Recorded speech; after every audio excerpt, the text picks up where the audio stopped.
This is our tape machine for doing stubby holders. It's a Tony H35846D. We run the tape through the front, as you can see.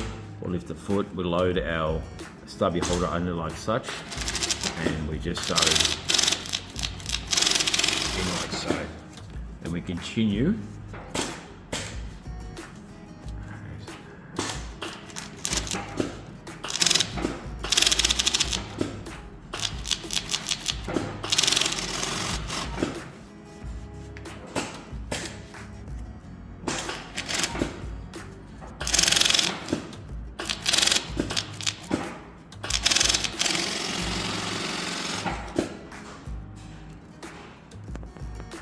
And then of course we take over the bar taking machine and we actually bar take each side.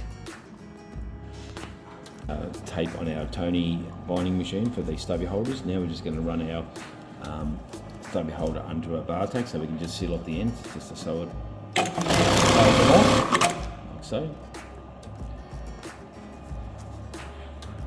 And we'll just turn around and do the other side. Hopefully I'll do a bit straighter this time.